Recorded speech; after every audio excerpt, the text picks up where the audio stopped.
Bien, buenos días. Hoy es la última clase teórica. Recuerden que el examen ustedes lo tendrían de aquí a 2 semanas. Eh, el curso de criminalística lo vamos a terminar con algo que vimos al comienzo del cursado. Recuerden cuando hablamos de criminología,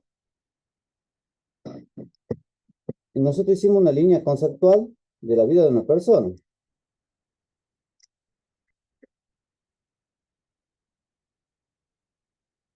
Tuvimos una clase que nos enfocamos directamente y solamente en lo que es la criminología. La criminología es la ciencia que se encarga de estudiar prácticamente la vida de la persona, aquellos factores estimulantes que lo llevaron a cometer ciertos delitos. Y nosotros hicimos esta línea conceptual, la vida de una persona, en donde la primera fase era la niñez,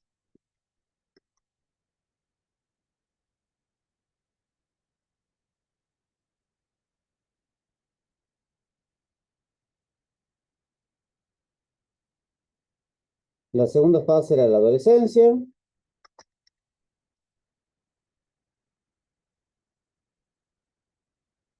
la tercera etapa es la etapa adulta,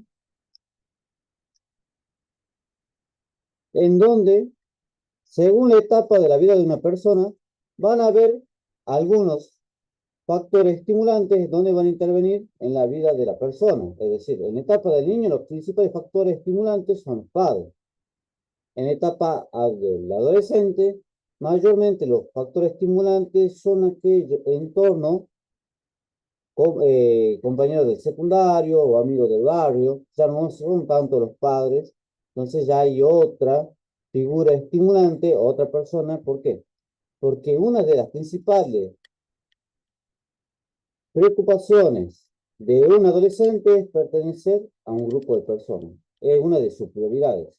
Y para pertenecer a ese grupo, para encajar en ese grupo, va a tener que ir en contra de lo aprendido o enseñado por los padres. Entonces aquí es cuando se da esa diversidad cultural. Y en la etapa adulta, el factor estimulante básicamente ya es selectivo. Ya la persona toma un libre albedrío de qué es lo que va a tomar, qué va a seleccionar. Ya no es tanto la amistad. Ya no le preocupa pertenecer a un grupo de personas. Ya su preocupación es estar bien, tener un progreso y ya las opiniones negativas, las opiniones de los demás, prácticamente le vale bien. Es decir, un claro indicio de madurez. Entonces, una persona ya en etapa adulta es una persona que ya tiene metas, que no se guía del pensamiento de los demás, que no quiere seguir a la masa, sino que quiere básicamente formar su propio pensamiento, quiere estructurar su propia manera de pensar. Nosotros lo desarrollamos en la vida de la persona buena y la persona mala. Tanto el bueno como el malo cometían algo aquí. ¿Qué pasa si un adulto comete un asesinato? Es decir, ¿qué sucedería si yo o cualquiera que ustedes que ya son adultos, están por entrar a la etapa adulta, cometen un asesinato? Bueno, va a intervenir lo que es, poner en azul, la policía o personal interventor. ¿Por qué? ¿Cómo llega la policía? Como hablamos en el tercer módulo, la policía llega por un llamado. Si este asesinato es cometido en un área cerrada, en un inmueble, va a llegar por un llamado. Si al aire libre, bueno, llegará. Puede llegar por voluntad propia, por conocimiento propio, o puede llegar por el llamado de algún peatón. Ahora bien, o por lo que es el registro de una cámara de seguridad. Es decir, que la policía llega por el aviso de alguien. Vamos a poner que nosotros matamos a una persona dentro de un inmueble, dentro de una casa. Bueno, llegará la policía, tomará conocimiento, nos detendrá en el caso de que nosotros hayamos cometido ese delito y van a delimitar el área. Posteriormente, ¿qué hará la policía? Llamará a lo que es el Ministerio Público Fiscal y a sus superiores.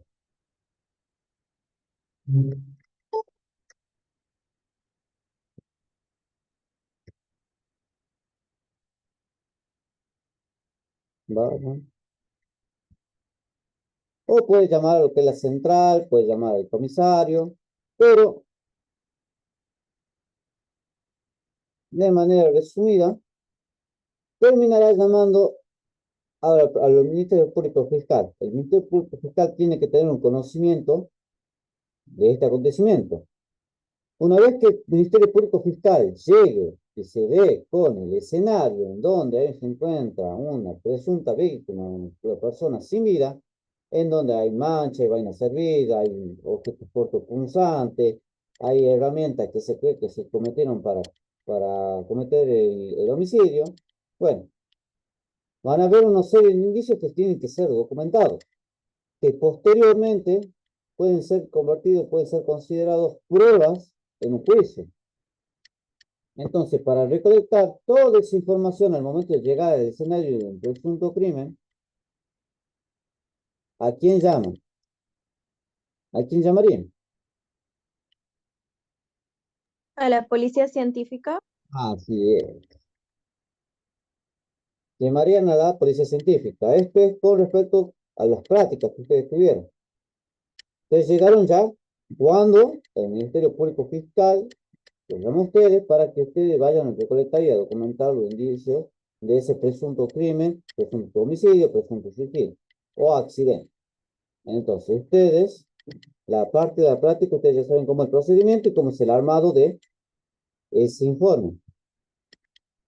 Al llegar la policía científica, ellos van a elaborar un informe. ¿Cómo se llama ese informe? ¿Cómo se llama ese trabajito que yo le pedía? La carpeta técnica. Bien, muy bien. Es decir, que la policía científica realizará un informe. Ese informe se llama carpeta técnica. En la carpeta técnica, ¿qué tipo de información trabajan? El croquis, los indicios, Ajá. eh, Hay el un informe de los peritos y el forense. Bien, o sea, hay un informe planimétrico, hay un informe químico, o hay un informe médico forense, habrá un informe dependiendo de los indicios que se hayan encontrado, una vaina servida, bueno, un informe balístico, un informe datiloscópico, si una vaina servida, si una nota de suicidio, un informe documentológico. Es decir, que en la carpeta técnica pueden haber diferentes tipos de informes de colección de lo mismo. Ahora, ellos no se encargan de analizarlo, solamente se encargan de acá está la huella dactilar, acá está la vaina servida, armamos el informe y lo entregamos. Es decir, que en la carpeta técnica hay pura información objetiva, pura y llanamente información objetiva. No hay información testimonial, no hay información de qué es lo que dijo los testigos. ¿Por qué? Porque esa información está por un trabajo elaborado por el Ministerio Público Fiscal, que ese informe se conoce como el expediente, en este caso, penal.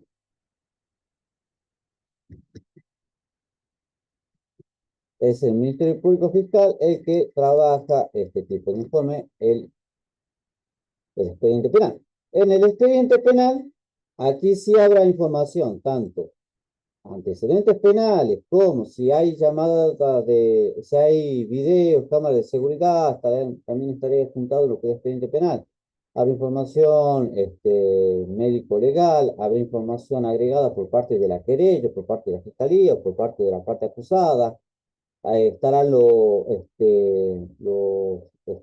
la información personal, toda aquella información que esté en relación, en vínculo con el hecho, pero la más importante de todo es que también habrá información testimonial, declaraciones. Es decir, que en el expediente penal también habrá información testimonial, información subjetiva.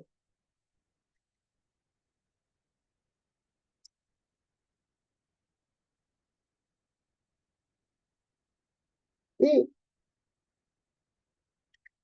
la carpeta técnica forma parte del expediente penal, es decir, esos dos están relacionados. Y aquí vamos a tratar de vincular de esta forma. La carpeta técnica forma parte del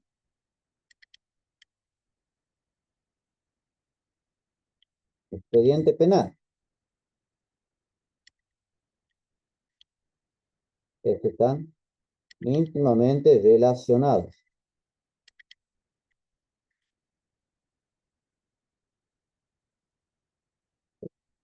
Dentro del expediente penal está la carpeta técnica.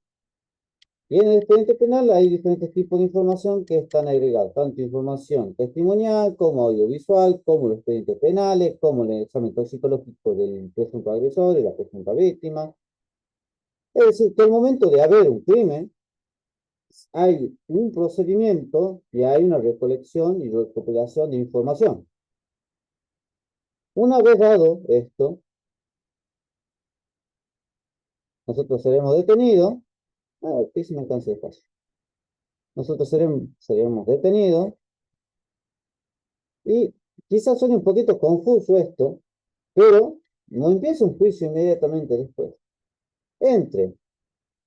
Sí tendremos que enfrentar un juicio.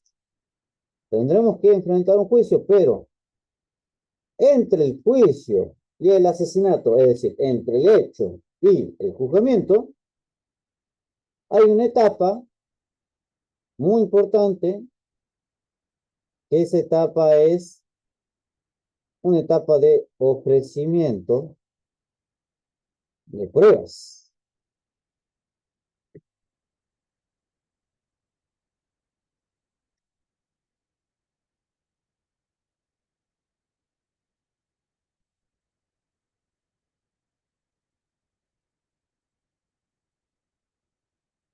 Es decir, que entre el hecho y el juzgamiento habrá una etapa en donde se va a agregar, se va a analizar, se va a estudiar lo que es el expediente penal. Se irá agregando información al expediente penal. Es decir, que la etapa de ofrecimiento de pruebas, todo lo que se recolecte entre el hecho y el juicio, estará vinculado y agregado a expediente penal.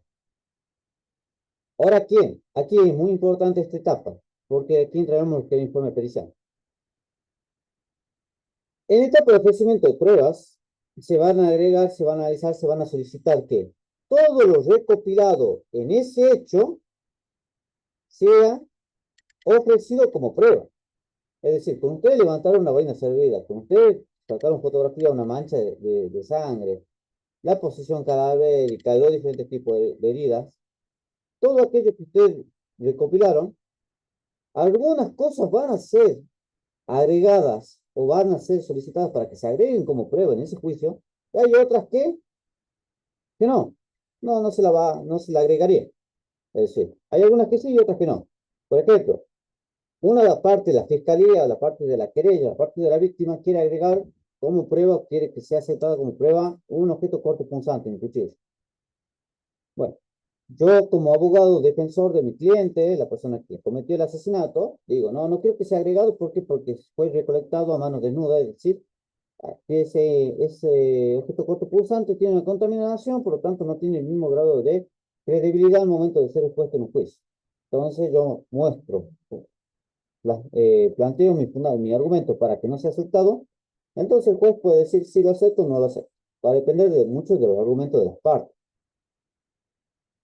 Pero van a haber indicios que van a requerir de un análisis para que sea aceptada como prueba previamente. Es decir, van a haber indicios que primeramente tienen que ser analizados, tienen que ser estudiados para que recién puedan ser aceptados como prueba. Por ejemplo, encuentro una huella dactilar.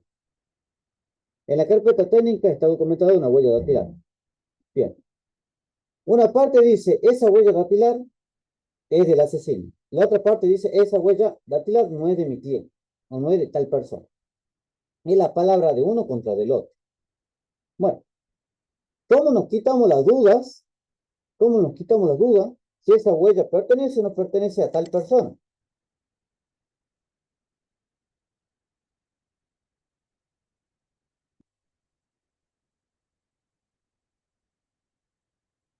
¿Se puede comparar una huella dactilar?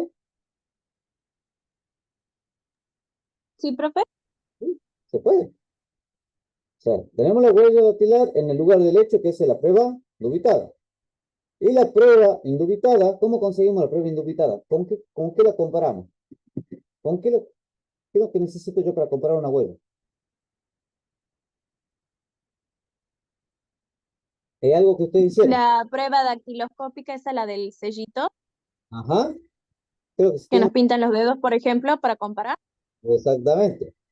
Algo que ustedes práctica que tuvieron es, pintaban los dedos y armaron una ficha y consiguieron el material indubitable. Por lo tanto, de esa manera, es decir, que se puede analizar, se puede estudiar una huella dactilar y para eso se va a tener que realizar un informe pericial. Es decir, que habrán indicios como huellas dactilares, como objetos punzantes, como arma de fuego, como huellas dactilares, como pruebas caligráficas, que van a tener que anteriormente, para que sean aceptadas como prueba, van a tener que pasar por un informe pericial, le van a tener que hacer un análisis a ese indicio para que sea aceptado como prueba en el juicio que se avecina. Ahora bien, una vez, ¿cómo está conformado un informe pericial? Vamos a centrarnos en esto, el informe pericial. ¿Cómo se encuentra estructurado ese informe pericial? Bueno, un informe pericial está conformado en base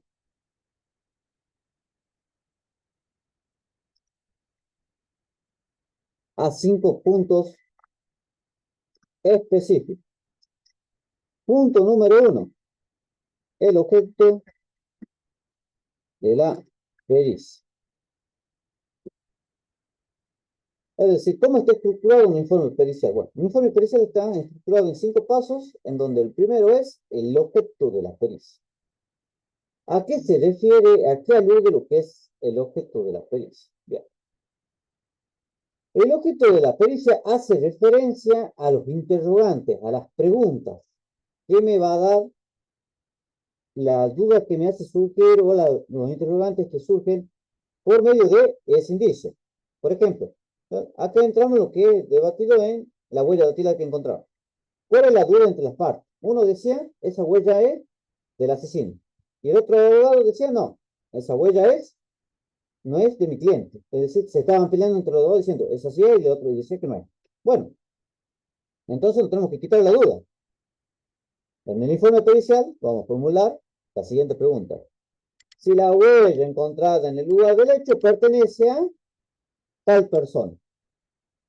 Para quitarnos esa duda, ¿qué es lo que tenemos que hacer? Como me dijeron recién, hay que pintar los dedos, darme una ficha, tengo el material indubitable, comparo la huella encontrada en el lugar del hecho con la ficha datiloscópica que se le tomó y me voy a tener la herramienta para poder comparar. Entonces, el primer punto de un informe pericial es el objeto de la pericia es responder el interrogante. Otra pregunta en relación a la misma indicio puede ser si la huella dactilar está en condiciones de ser analizada datiloscópicamente. Como ustedes bien saben, una huella incompleta no tiene un valor científico para ser analizado. Es decir, si hay media huella, se va a complicar. ¿Por qué? Porque al estar incompleta puede pertenecer a cualquier persona, entonces nunca vamos a tener una certeza, por lo menos mínimamente un 100% si es la misma o no es la misma huella, porque solamente tenemos la mitad de la misma. Entonces, otra pregunta pericial puede ser si estaba en condiciones de ser analizada. Otra pregunta puede ser si la huella dactilar que se está analizando cumplió todos los protocolos al momento de su levantamiento o fotografiado. Quizás la foto sale un poquito borrosa, quizás yo al momento de revelar la huella sobrecargué con polvillo, con el carbón, entonces salió un medio manchoso, salió con poca calidad. Entonces, voy a argumentar, voy a formar mi estrategia para tratar de que esa huella dactilar no sea analizada a posterior. Entonces, en el primer punto es interrogante, las preguntas que pueden surgir por parte de los abogados. Ahora bien, la segunda, ¿Cómo está conformado este informe? Elementos ofrecidos.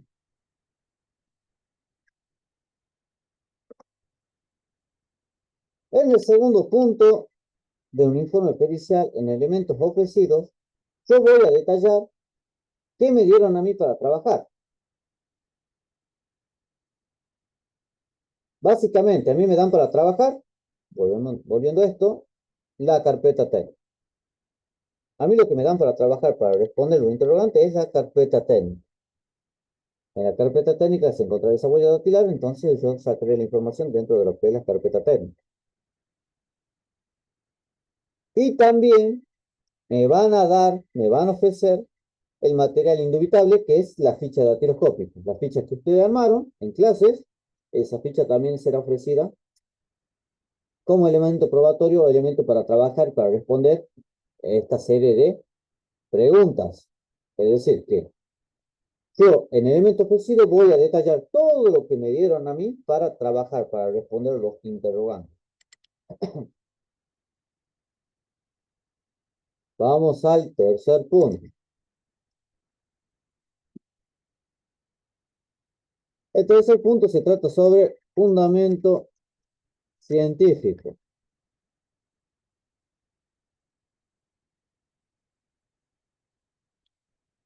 En el tercer punto voy a detallar y voy a nombrar todas las ciencias que yo voy a utilizar para responder lo mismo. Es decir, si yo tengo que analizar una huella dactilar, ¿qué ciencia voy a tener que utilizar? Dactiloscópica. Muy bien, tengo que utilizar lo que es la datiloscopía. En un caso de un asesinato con arma de fuego, surgen preguntas sobre la herida que produjo cierto proyectil y el análisis de una vaina servida. ¿Qué ciencia tengo que utilizar? Balística. Bien. Hay una nota de una herencia, pero se duda de la firma de esa persona.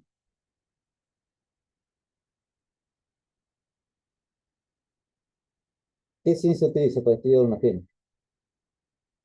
Documentología. Bien. Y hay una muerte, no sé si ustedes llegaron a ver la noticia de ayer a las 11 de la mañana, un accidente de tránsito por la 9 de julio, creo que cerca de, Por este, la Juan B. Justo y había otra en la México y Ejército también. ese no sabía, la de la Juan B. Justo sí lo vi. Bueno, ahí hubo un accidente con víctima fatal. ¿Qué ciencia estudiaría ese caso? Accidentología vial. Exactamente.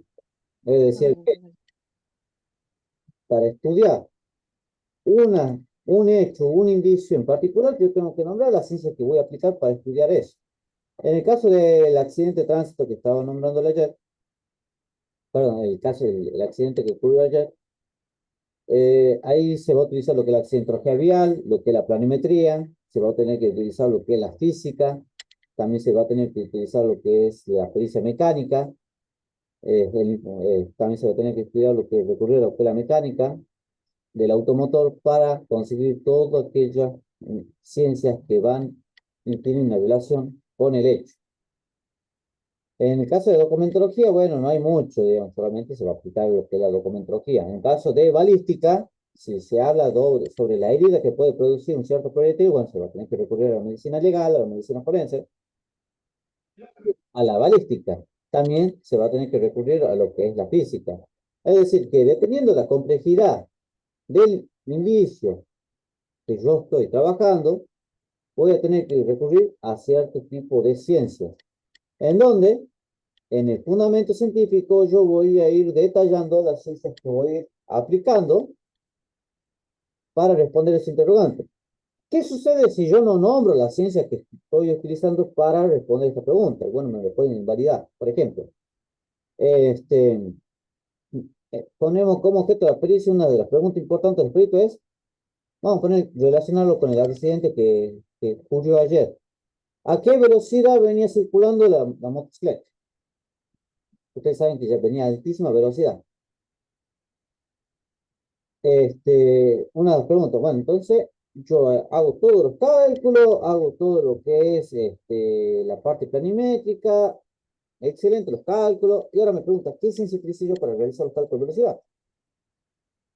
Y bueno, por lógica tengo que utilizar lo que es la física, pero yo no, me olvido, o se me pasa, o no, directamente no tengo en cuenta y solamente puse accidentología vial, pensando de que eso abarca todo.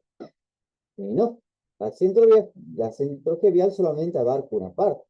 La parte de los cálculos ya es la parte física, ya se recurre a la física. Entonces yo me olvido de poner física aquí. Bien.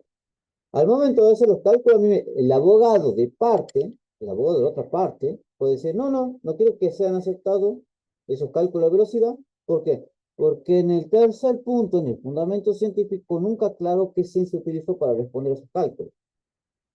Es decir, que no tiene un fundamento científico los cálculos que estoy realizando. Si explico algo, nombro por cómo se crea una huella dactilar o la característica o los métodos, en qué situaciones se deja, no puede dejar una huella dactilar o no se puede dejar una huella dactilar, si no nombro los autores o la bibliografía que yo recurro para responder esa pregunta, también me la pueden invalidar, también me la pueden caer a todo mi trabajo pericial. Es decir, que todo informe tiene que tener un fundamento científico, no lo puedo decir las cosas por decir.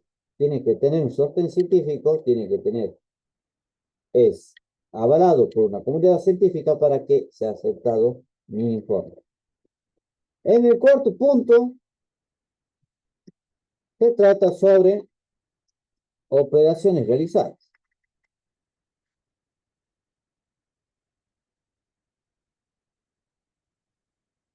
Cuarto punto, operaciones realizadas. En el cuarto punto, en este punto, se va a describir las características del indicio. Por ejemplo, al momento de analizar una vaina servida, yo tengo que describir esa vaina servida. Una vaina servida de calibre 9 milímetros, en el cual se encuentra un sellado de percusión en la parte de la cápsula iniciadora, en la parte del culote. Si una huella dactilar, bueno, encontramos una huella dactilar del tipo latente. Este tipo de huellas son reveladas por medio de polvillos, de reactivos, que son adheridos al sudor, que se dejó plasmado sobre una superficie. Es decir, que en operaciones realizadas yo tengo que dar una descripción de lo que estoy por analizar. En el caso de un documento, tengo que describir el tipo de documento, las medidas de seguridad que tiene este documento. Al momento de analizar un arma de fuego, tengo que desmontar el arma, tengo que ver en qué condición se encuentra el arma de fuego, tengo que describir en qué condición está lo que me dieron a mí para trabajar. Prácticamente es un trabajo descriptivo, en donde yo tengo que ir analizando, tengo que ir describiendo, y solamente es un trabajo descriptivo.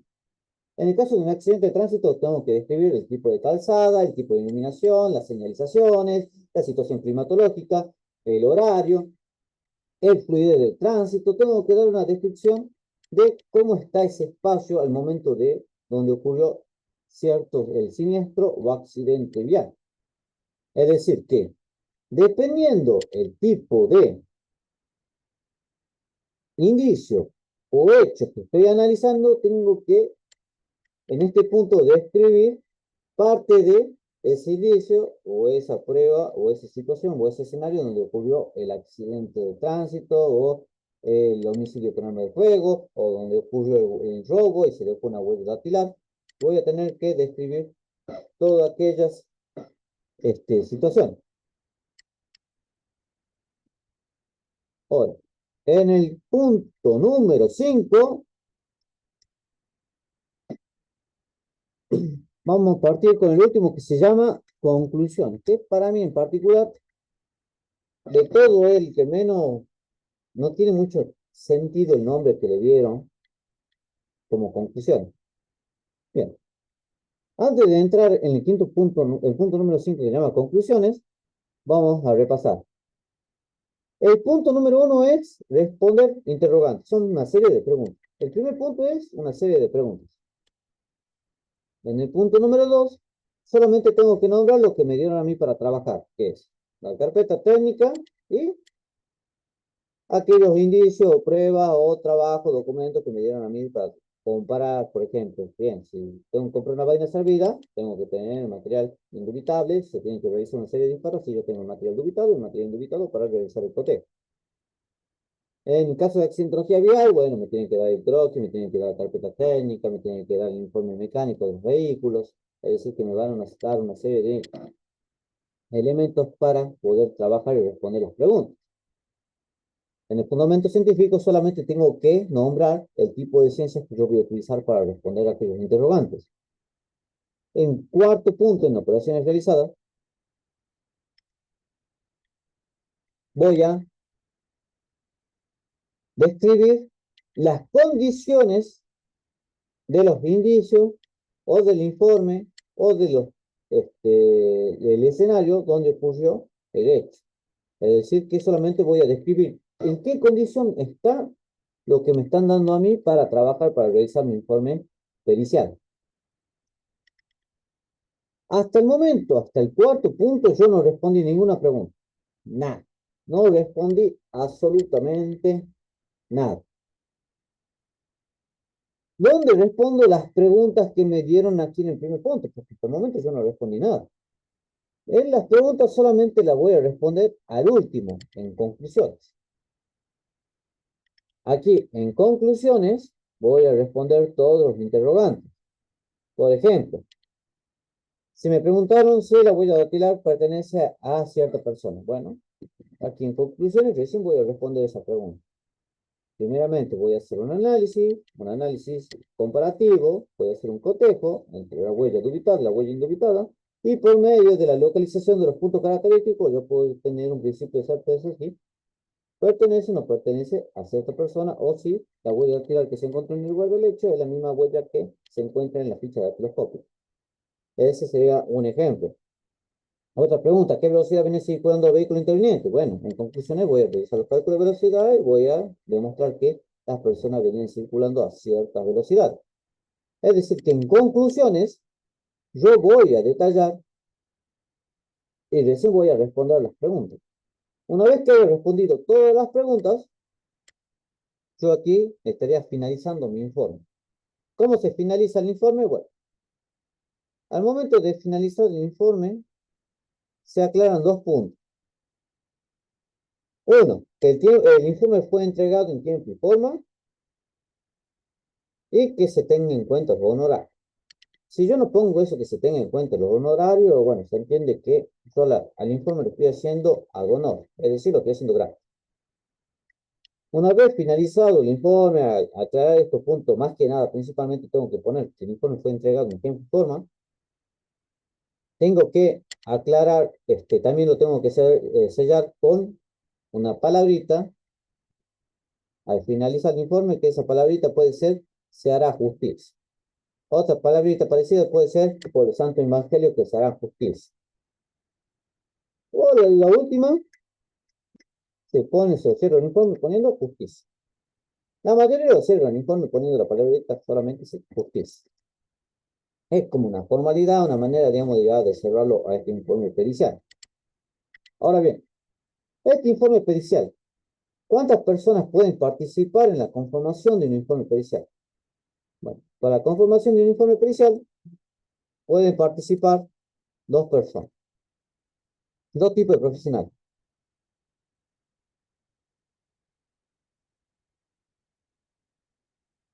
En donde ese profesional, uno es el perito oficial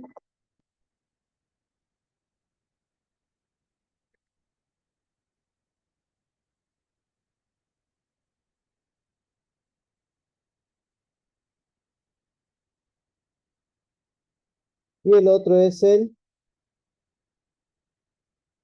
perito de parte.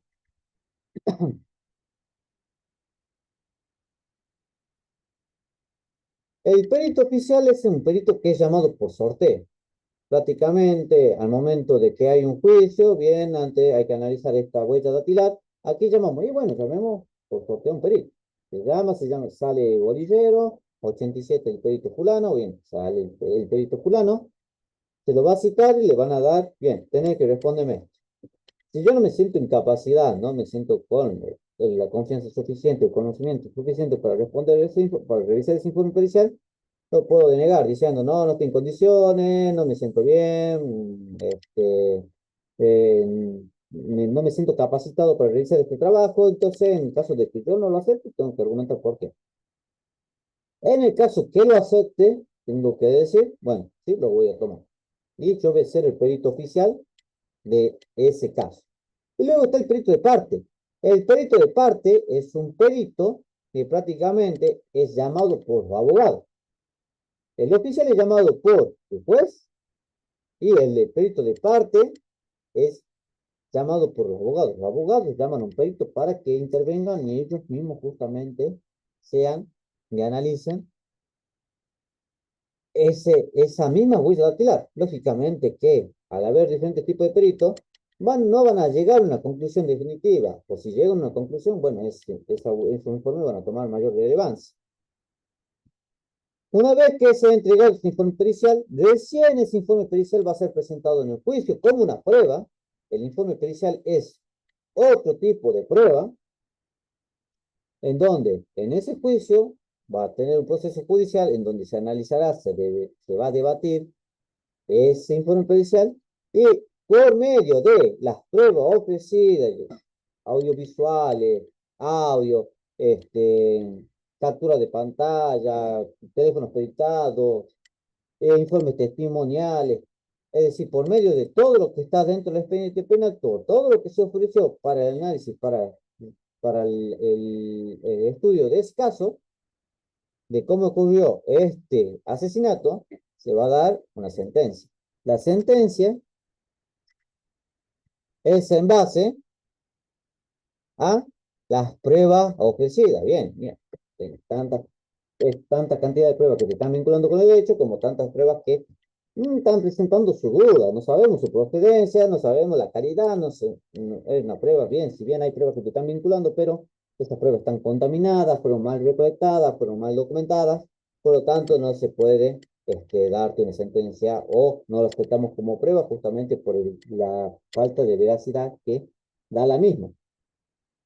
Entonces, la sentencia siempre se va a dar en base a la información recopilada en todo este proceso de ofrecimiento de pruebas. Y es por eso que es tan importante lo que es la conformación del informe pericial. Y ustedes ya saben cómo está estructurado y está conformado un informe pericial. Me queda un minutito. ¿Alguna duda, pregunta, consulta con respecto al tema que vimos hoy?